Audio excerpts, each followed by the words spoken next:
না সারা পৃথিবী জুড়ে লোকে ধিক্কার দিচ্ছে? আয়নায় একটু নিজেদের মুখটা দেখুন।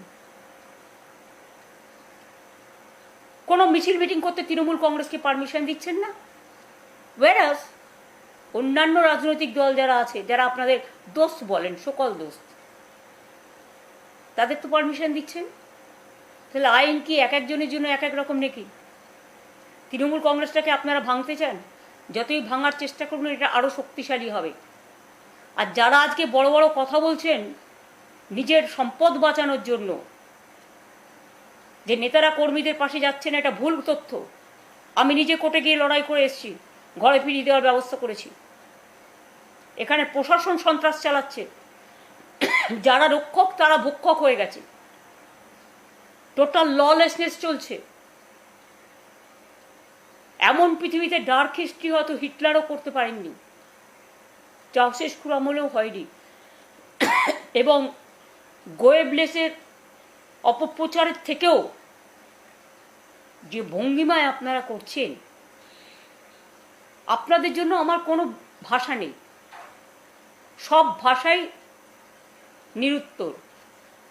কারণ ভাষা যখন ভাষা হারায়, অত্যাচার যখন সব সীমা পেরিয়ে যায়, মনে রাখবেন, কটা এমএলএ আর কটা এমপিকে টাকা দিয়ে ভেঙে বা ভয় দেখিয়ে ভেঙে তৃণমূলটাকে দুর্বল করা যায় না। তৃণমূল এতে আরও শক্তিশালী হচ্ছে, এটা মনে রাখবেন। দলের প্রথম সারির নেতা, লোকসভা যাকে আপনারা সারাক্ষণ গালাগালি দিয়ে বেড়ান, দলের থার্ড লার্জেস্ট অপোজিশন পার্টির, সেকেন্ড লার্জেস্ট অপোজিশন পার্টির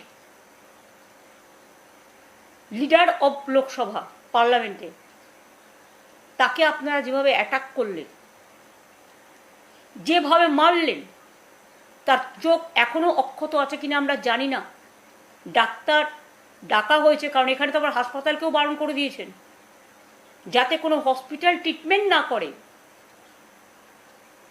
ওপিডিতে স্ক্যান করতে ভয় পাচ্ছে। এ কোন রাজত্বে আমরা এলাম? এটা কোন তুগলকি কাণ্ড চলছে? এটা কোন লঙ্কা কাণ্ড চলছে?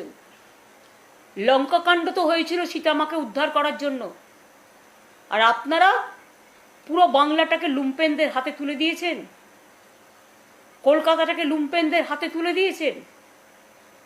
দেখুন তো এই এক মাসে বিজনেসের কি হাল, রেস্টুরেন্টগুলো কেমন চলছে, ব্যবসাটা কেমন চলছে, বাজারে জিনিসপত্র কেমন বিক্রি হচ্ছে, কেন মানুষ ভয় পাচ্ছে, কেন মানুষ আতঙ্কিত, কেন মানুষ শঙ্কিত? আমাদের এখানে কিছু হলে আপনারা চিৎকার করে বেড়ান। আজকে শুনলাম শিক্ষা দপ্তরে নাকি আগুন